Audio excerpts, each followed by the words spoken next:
Let's talk about why you are different from your family members and why you don't fit in, and why you will never be able to fit in with your other family members.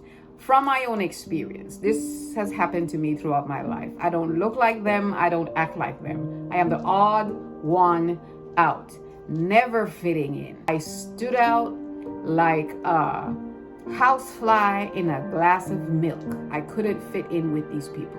The only person that I connected with in my family to that level was my father. I was his favorite child. People tell me I look like him. I can see a little bit of resemblance. I can see a little bit of resemblance with my father, a little tiny bit with my mother, because I did come from them, which means they gave me one of their cells, but I don't look like them. Not even my father, who everybody thinks that I look like. I don't behave like them. The reason why you are different from your family is simply because the spirit exchange during reincarnation has absolutely nothing in that bloodline. But it came into that bloodline because it came there to do something within this generation of this particular family. And the spirit agreed to come into this family and do something. And I know for 100% fact, because of my own life experiences, that it came to break generational curses. It came to set the captives free. It came to liberate every person in that family from some generational curse that was done generations and generations and generations ago, or something that the spirits foresaw, something that the ancestors foresaw was going to happen to that family. This particular spirit came to release them and to set them free. It is a powerful spirit that came to make these changes, and it came into the body of a child where the conditions were right, and the conditions were right in the womb, within the fetus. And the spirit knew that the conditions within this fetus was perfectly right for it. And it took over that little fetus and was born into this family, but it was not of this family. The spirit is different. The spirit is from somewhere else. The spirit is not within the spirit of this bloodline. It came to break, and it came to crush, and it came to rebuild, and it came to heal, and it came to set them free. It came to do that.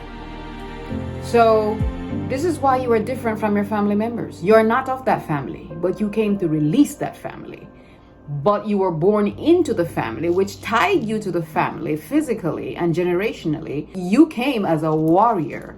You came to break ties. You came to release them from spirits that bound them. Okay, and all the elements are going to rise up and fight you from doing that. The reason why you look different is because we tend to resemble the spirits that overtake our consciousnesses. When I was in those dimensions, as you might call it, many deities took over my spirits. And in the word of my guru, when you hit those dimensions, or when you touch those dimensions, the spirits in the spiritual realm rush to your body like they hear a dinner bell, because they want to have that human experience. Well, these spirits rushed into my body, not without my permission. I gave them permission. How? Unknowingly. I just placed my consciousness upon them and wondered about them, and they came. I did it, and they took over. And when I looked in the mirror, I began to resemble them. I no longer look like this. Now, when I came down from those dimensions, I began to look like myself again. But I was resembling all of those spirits that took over my body, and they were beautiful gods, beautiful deities. I no longer look like this. This is why you look different from your siblings, because the spirit that attached itself to you during the reincarnation process is going to stay here. It's not going to just come in and leave. No, it's going to stay here. And that is why you're resembling someone else. That is why you don't resemble the rest of your family. That's why you don't think like the rest of your family. That's why you don't behave like the rest of your family. Because an exchange took place in the spiritual dimensions. Even for me, it is possible for more than one consciousness to invade the body of one being. When I was in those dimensions, as you might call it, more than one deity was within me. There was more than one. I would say there was 3, 4 at one time, which is where we get split personalities. This consciousness, and then that consciousness, and then that consciousness, and you have all of these personalities because you have more than one consciousness within you. You have more than one spirit within you, and you're splitting from you're behaving like each one.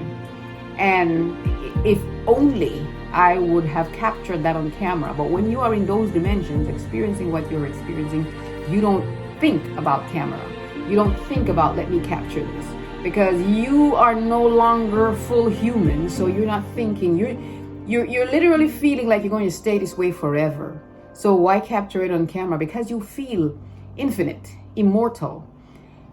So you're not thinking, I am going to have to capture this on camera so that I can look at it later, or show people later, or use this for educational purposes later, because you're not thinking later. Everything is now. Everything is infinite. Everything is universal. Everything is oneness. So I can't explain it, but needing to capture this on camera to use it later. The only reason I was able to capture those testimonies that I place out there, where I was not full human, I was more spirit.